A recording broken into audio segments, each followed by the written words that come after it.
Hey, what's going on, everybody? Welcome to Upkick MMA episode 510. I am Brendan. All right, UFC Fight Night. This was UFC Noche, right? This is going to be the UFC Noche event of the year.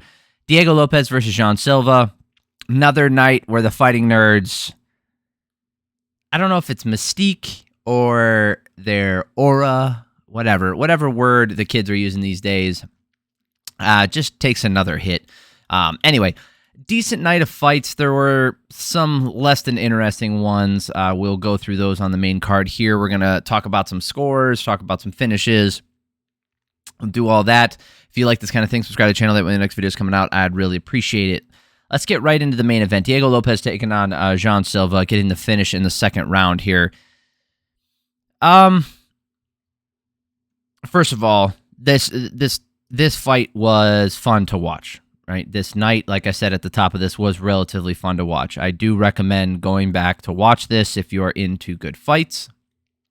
If you're into like some world-breaking event where everything just feels bigger than life, this wasn't it. I don't think that I don't know if it's because they didn't pack the card. I don't know if there wasn't enough pomp and circumstance. I don't know if this is because it's the third year of UFC Noche, so the whole novelty is wearing off. I don't know what it was, but this one felt less special.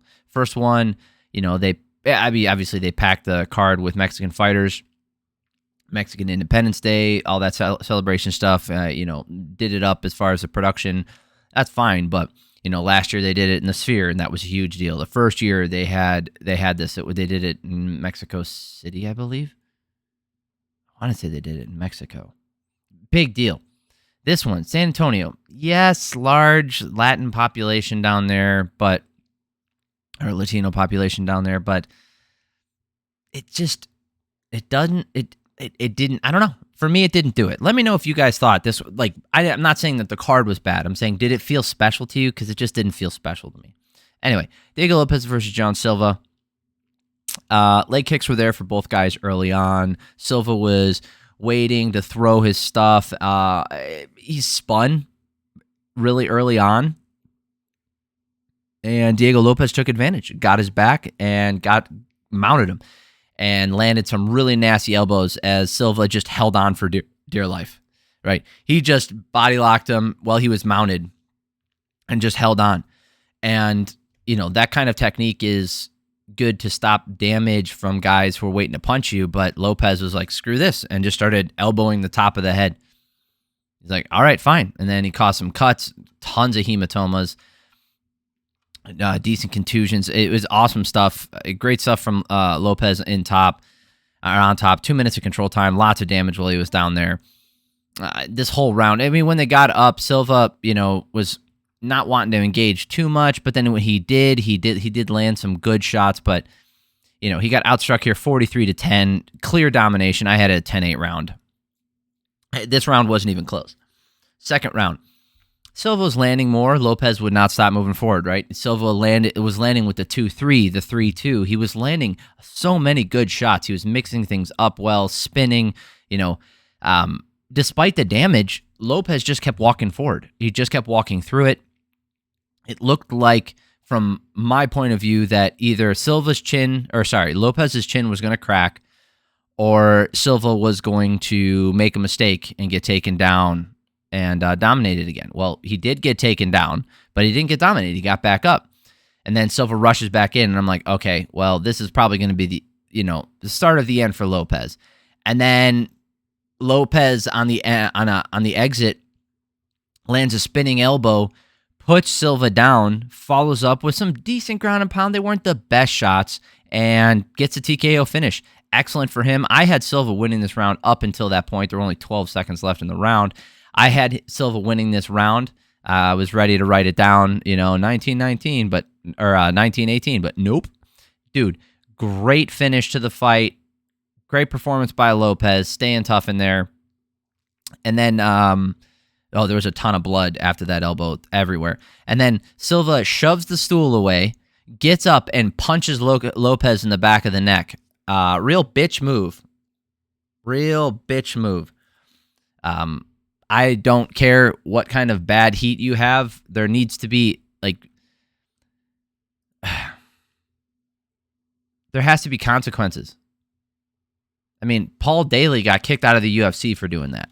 I mean, yeah, he landed a bigger shot, but that's what Paul Daly did, and then he got kicked out of the UFC for that. Needs to have some consequences. Anyway, let's look at the rankings. Does this put Lopes above Evloev? Probably not. Seeing him versus Rodriguez would be fun. Lerone Murphy is likely to get the title shot. That's what everybody's talking about. I'd still like to see Evloev get the title shot. Anyone in the top 4 here fighting each other, I think, is a good move right now. I think Lerone Murphy versus Diego Lopes would be a great fight. I think Lerone Murphy versus Rodriguez is a good fight. I think I think Sterling. I here. Now this is not traditionally how I do this kind of thing. Okay, part of it is because I feel like the best contenders should fight the champion at the time. But the way this is working, I don't feel like there's a clear contender in the top 4. Even though they're all more deserving, in my opinion, than Aljamain Sterling. That being said, have Aljamain Sterling fight Volkanovski, right? Loser retires, or loser moves on, doesn't fight for the title ever again, pretty much. Winner takes the belt and takes on one of these top 4, and you have a clean transfer. Aljamain Sterling taking on somebody in the top 4 also is a good move. I have no problem with it, but I wouldn't be mad if they gave Sterling a title shot. Do I think he deserves it over the guys in the top 4 right now? No.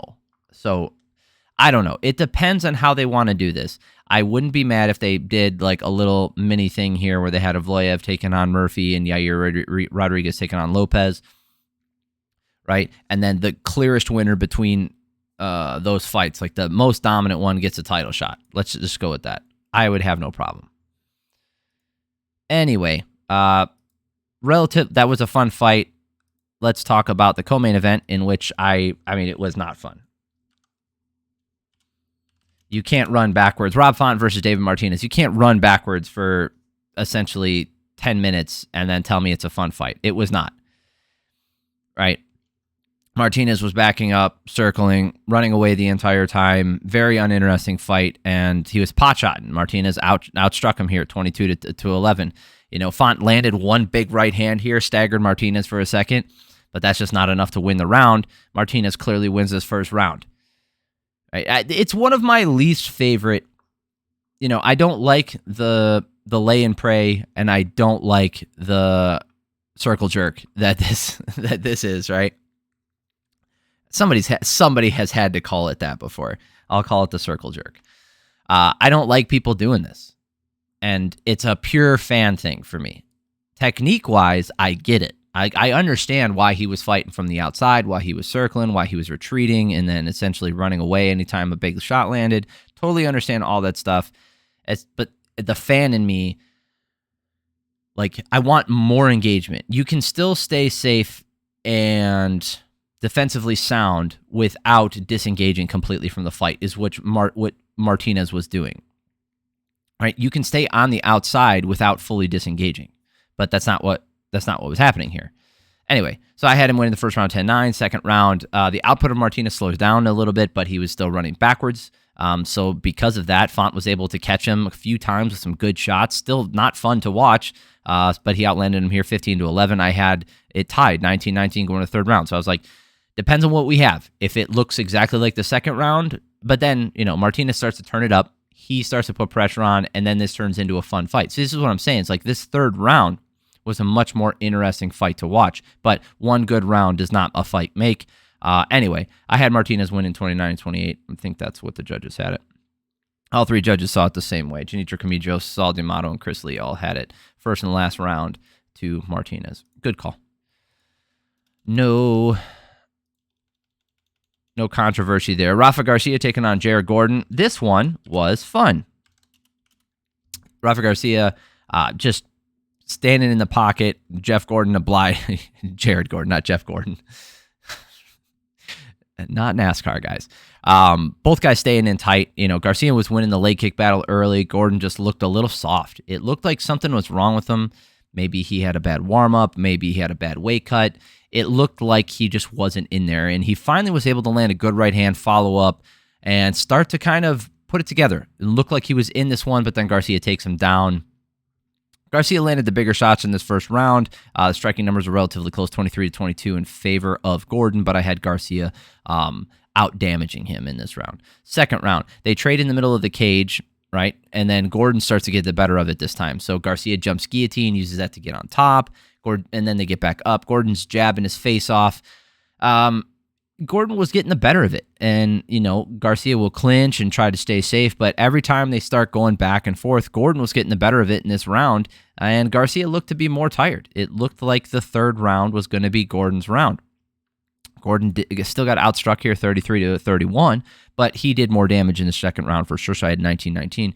Third round, Garcia's best shots are his elbows. He landed a good elbow in the second round. He was landing some good ones in this round. And then, again, Gordon just looked soft again for some reason. And then in tight, Garcia lands a right hook. Gordon goes down, and he goes to the rear naked choke and gets the land. And then he goes to landing some elbows and getting the TKO finish. Great job by Garcia staying in there, staying tough. Scorecards. Wow. All three judges had it really weird. There was no way Gordon was winning this fight. Okay. Yeah, fuck him, I guess, huh? Whatever. Those are bad scorecards. Ay. All right. Now, let's talk about Pudgy here. Kelvin Gastelum. Now, am I the beacon of health and in shapeness? Maybe not. Right? Maybe not. I probably carry a little bit of extra weight than I need to. That being said, my body fat is probably lower than Kelvin Gastelum's. This is not, like I said, this doesn't mean I could beat him up. He would kick my ass. That's not the point. I didn't take a fight on 4 weeks' notice saying that I would be 185 pounds the day of the fight or the day before the fight. I didn't do that. Kelvin Gastelum did, okay? I did not promise somebody. I have had to cut weight for competitions multiple times. Okay. And yes, it's not at the highest level, but I chose a weight that I could make. And this is what you do. Anybody who wrestled, anybody who's done help, like weight, sometimes there's weight classes in bodybuilding, sometimes any sort of fighting, any sort of combat sport, there's usually weight classes involved. So anybody who's done that knows damn well what I'm talking about. You know whether or not you have a shot at making that weight. And then when you do say it, there's a commitment that you make. And Kelvin Gastelum repeatedly has not done that. And I've come down pretty hard on that side, but not just for him, but for other people. And for him, he's a repeat offender. This is at 185, not even 170, where he still wants to fight. This is just unacceptable. It is unacceptable. And he missed it by 5 pounds. He didn't even try. Now, he said, after the fight, we'll talk about the fight, but I think the weight miss is more important than what happened in the fight, even though the fight was fun. This fight was excellent. Standing on its own, outside factors notwithstanding. Go watch this fight. It was fantastic. Very fun. So, Gastelum repeatedly has missed weight at 170. I thought he was going to be a world beater. I thought he was the champ at 170. I thought for sure he was going to do it. And he missed weight a couple times and decides to move up to 185. And I felt like he just never really fit in there. Like, he had some really good fights, one of the best fights of all time, right? He's in the Hall of Fame for that, versus Israel Adesanya. But seeing him here kind of going back and forth with a guy like Dustin Stoltzfus just doesn't seem right. And yeah, Gastelum looked better in this fight, and I feel like he won more moments than he didn't. But what are we doing? Does he want to be a fighter or not? Does he want to be champion or not? Does he want to fight at 185 or not? Does he want to fight at 170 or not? You got to do something, man. You got to do something. Now, he doesn't come across as a bad guy. I'm sure he treats his mom real well. I'm sure that he's a great friend. And like I said, he seems like a good dude. From what I can tell, he doesn't come across like an asshole. That doesn't mean he's not one, but that's not what I'm getting from him. But if you just keep doing this, you're acting like you're being an ass. You're being an ass. Like, you're hurting your opponents. You're hurting the UFC. You're hurting yourself. You're hurting the product. Like, you hurt everyone when you miss weight like this. Especially in a case like this where you're the guy who wins. You have a W on your record. He has an L. Nobody is going to give a crap about the asterisk that goes with it. 5 years from now, they're not going to talk about it. Even with a guy like Kelvin Gastelum. Can you remember the fights he made weight for and didn't make weight for? Can you remember which ones of these in the wins and losses that he made weight for and didn't make weight for? Hell, I can't. I can remember some where he missed weight, but I can't remember them.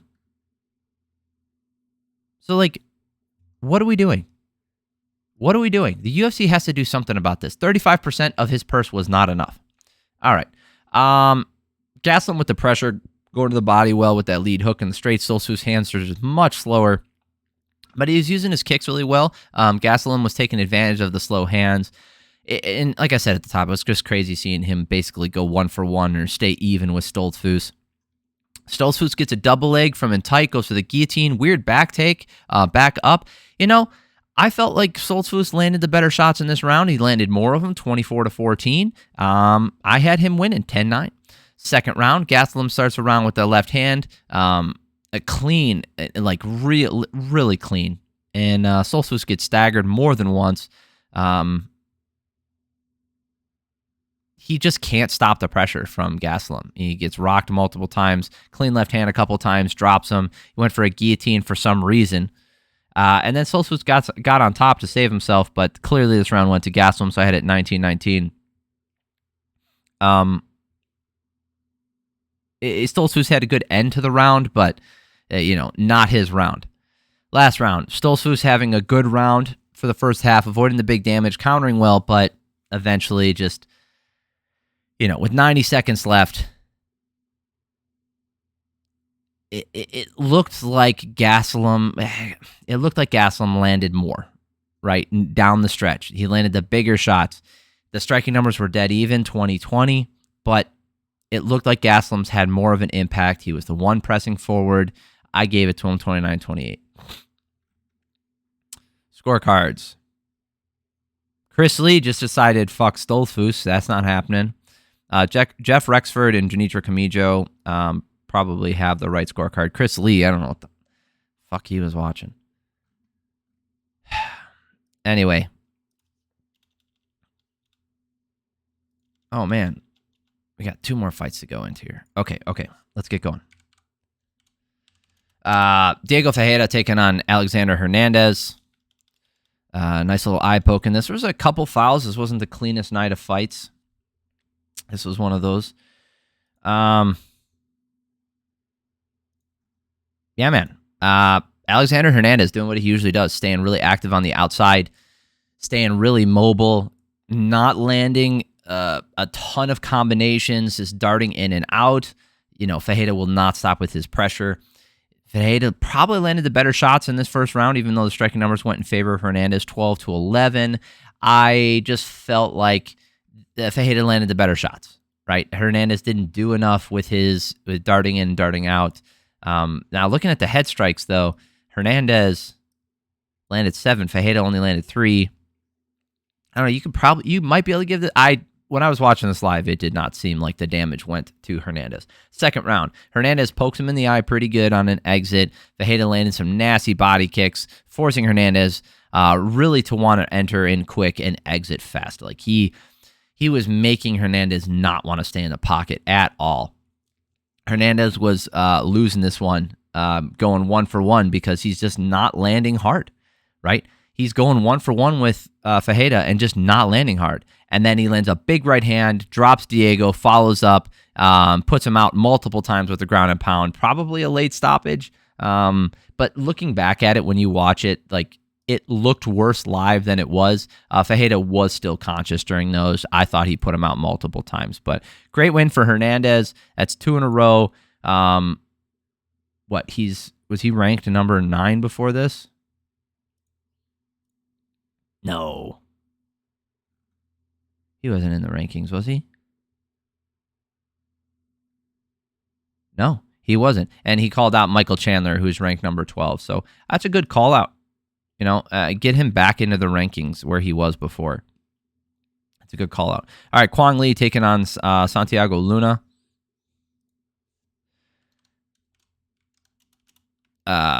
Lee dropped him immediately with the lead hand. I couldn't tell if it was a jab or a short hook, but he drops him immediately. Lee with the head kick. Luna was staying on him, but he just kept getting cracked, and I figured, I'm like, Lee's going to put him out with those, and then they exchange left hands, and then Luna drops him, follows up. They start swinging. Luna gets the finish. It was interesting to listen to Dominic Cruz basically calling it like a fan, calling for the finish. Like, oh, and he's got the finish. The finish didn't happen for like 15 more seconds.